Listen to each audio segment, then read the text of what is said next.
Complete story ಇಲ್ಲಿಲ್ಲ ಕತ್ತರಿ. KS ಪುಟ್ಟಣ್ಣವರಲ್ಲಿ ಏನಂದ್ರೆ ಈಗ ಕಳೆದ ಎಲೆಕ್ಷನ್ MP ಎಲೆಕ್ಷನ್ ಅಲ್ಲಿ ಕುಮಾರಸ್ವಾಮಿ ಅವರು ಏನೋ ಕೃಷಿ ಮಂತ್ರಿ ಆಗಿದ್ದಾರೆ, ಮತ್ತೆ ನಮ್ಮ ಒಕ್ಕಲಿಗ ಅಂತ ಎಲ್ಲ ರೈತ ದಿವಂಗತ KS ಪುಟ್ಟಣ್ಣವರ ಅಭಿಮಾನಿಗಳು ಅವ್ರಿಗೆ ವೋಟ್ ಕೊಟ್ಟು ಗೆಲ್ಲಿಸ್ತಾರೆ. ಏನಕ್ಕೆ ಅಂದರೆ BJP ಮೋದಿ ಅವರು ಏನೋ ದೇಶನ ಸುಭದ್ರವಾಗಿ ಇಡ್ತಾರೆ ಅಂತ. ಆದರೆ JDS ನಾಯಕರು ಈಗ 1 ವರ್ಷದಿಂದ ಯಾವುದೇ ಅಭಿವೃದ್ಧಿ ಕೆಲಸನ ನಮ್ಮ ನಾಯಕರುಗಳು ಮಾಡ್ತಿದ್ರು, ಯಾವುದೇ ವಿಚಾರವಾಗಿ ಅವರು ಮಾತಾಡಲಿಲ್ಲ. ಈಗ ಕುಮಾರಸ್ವಾಮಿ ಗೆದ್ದ ಮೇಲೆ ಕುಮಾರಸ್ವಾಮಿ ಅವರು ಈ ಪುಟ್ಟಣ್ಣವ್ರ ಸ್ಟ್ಯಾಚ್ಯೂಗೆ ಬಂದು ಹೂನಾರ ಹಾಕಿದ್ರು, ಆ ಅಭಿಮಾನಕ್ಕೆ ವೋಟ್ ಕೊಟ್ಟಿದ್ದೀವಿ, ಮತ ಕೊಟ್ಟು ಗೆಲ್ಸಿದ್ದೀವಿ.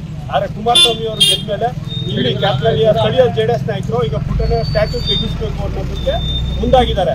ಇದಕ್ಕೆ ಕುಮಾರಸ್ವಾಮಿ ಅವರು ನಮ್ಮ ಕೃಷಿ ಮಂತ್ರಿ ಆಗಲಿಲ್ಲ, ಈ ರೈತರಿಗೆ ಈ ಪುಟ್ಟಣ್ಣವ್ರ ಅಭಿಮಾನಿಗಳಿಗೆ ಇದನ್ನ ಗಿಫ್ಟ್ ಆಗಿ ಕೊಡ್ತಾರ ಏನು ಅನ್ನೋದ್ರ ಬಗ್ಗೆ ನಮಗೆ ಗಮನ ಗೊತ್ತಾಯ್ತಾ ಇಲ್ಲ. ದಯವಿಟ್ಟು ಕುಮಾರಸ್ವಾಮಿ ಅವರು ನಮ್ಮ ಪುಟ್ಟಣ್ಣವ್ರ ಅಭಿಮಾನಿಗಳಿಂದ ಗೆದ್ದಿದ್ದಾರೆ. ದಯವಿಟ್ಟು ಇವ್ರ ಸ್ಟ್ಯಾಚ್ಯೂ ವಿಚಾರಕ್ಕೆ JDS ನಾಯಕರು ಬರಬಾರ್ದು. ಕೈ ಹಾಕಿದ್ರೆ ಮುಂದಿನ ದಿನಗಳಲ್ಲಿ ನಮ್ಮ ರೈತ ಹೋರಾಟಗಾರರು, ರೈತ ಮತದಾರರುಗಳು ಮುಂದಿನ ಎಲೆಕ್ಷನಲ್ಲಿ ಪ್ರಜ್ಞಾವಂತರಾಗಿ ಮತ ನೀಡಬೇಕು. ಕುಮಾರಸ್ವಾಮಿಗೆ ಮತ ನೀಡೋದಕ್ಕೆ ಈ ಥರ ಆಯ್ತೈತೆ, ಮುಂದೆ ನೋಡಿ ವೋಟ್ ಹಾಕಬೇಕು ಅನ್ನೋದೇ ನಾವು ಪ್ರೆಸ್ಸಲ್ಲಿ ಇದ್ದೀನಿ ಅಂದ್ಬಿಟ್ಟು ನಿಮ್ಮ ಪ್ರೆಸ್ ರಿಪೋರ್ಟ್ರುಗಳನ್ನ ಬೆಲೆನೂ ಕಳೀತಾ ಇದ್ದಾರೆ. ಅವರು ದಯವಿಟ್ಟು ನಿಮ್ಮ ಪ್ರೆಸ್ ಸಂಘದವರು ಅವ್ರ ಮೇಲೆ ಒಂದು ಕ್ರಮ ಜರುಗಿಸ್ಬೇಕು.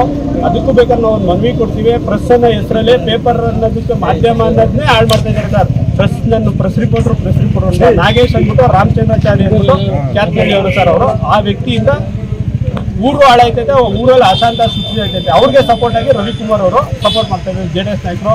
ಅದನ್ನೆಲ್ಲ ಅವರು ಬುದ್ಧಿವಂತರು ವಿದ್ಯಾವಂತರಾಗಿ ಈ ಥರ ಎಲ್ಲ ಕೆಲಸ ಮಾಡಬಾರ್ದು. ಮುಂದಿನ ದಿನಗಳಲ್ಲಿ ಇನ್ನೂ ಹೋರಾಟ ಹೆಚ್ಚಾಗುತ್ತೆ ಹೊರತು ಕಮ್ಮಿ ಆಗಲ್ಲ.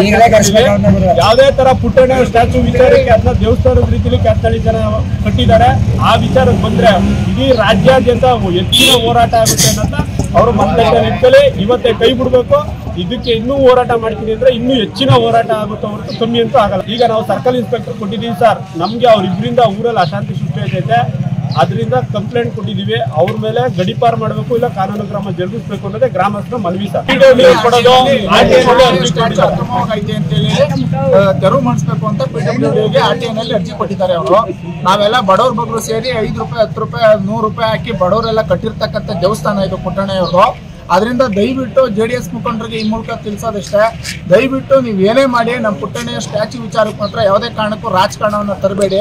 ನಾವೆಲ್ಲ ಪಕ್ಷಾತೀತವಾಗಿ ಪ್ರೀತಿಯಿಂದ ಕಟ್ಟಿರ್ತಕ್ಕಂಥದ್ದು. ದಯವಿಟ್ಟು ಅವ್ರಿಗೆ ಈ ಮೂಲಕ ಮನವಿ ಮಾಡಿ ಕೇಳ್ಕೊತಾ ಇದೀವಿ ಅಷ್ಟೇ.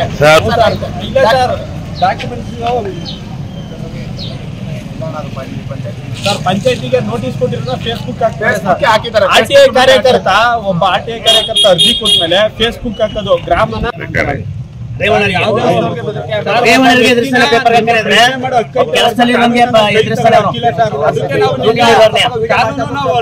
ತಗೊಳ್ಳೋ ಅಕ್ಕಿಲ್ಲ ಅಂತ ನಿಮ್ಗೆ ಇದನ್ನ ಅರ್ಜಿ ಕೊಡ್ತಾ ಇರೋದು. ದಯವಿಟ್ಟು ಈ ಅರ್ಜಿನ ಪರಿಶೀಲನೆ ಮಾಡಿ.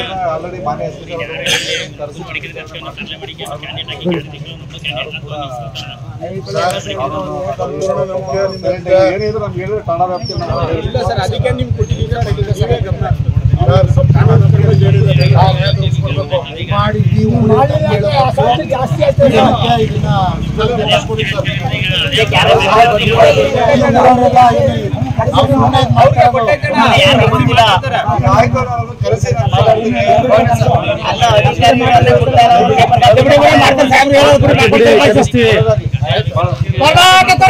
ನಮ್ಮ ಯೂಟ್ಯೂಬ್ ಚಾನೆಲ್ನ ಸಬ್ಸ್ಕ್ರೈಬ್ ಆಗಿ, ಲೈಕ್ ಮಾಡಿ, ಪಕ್ಕದಲ್ಲಿ ಕಾಣಿಸೋ ಬೆಲ್ ಐಕನ್ನ ಕ್ಲಿಕ್ ಮಾಡಿ.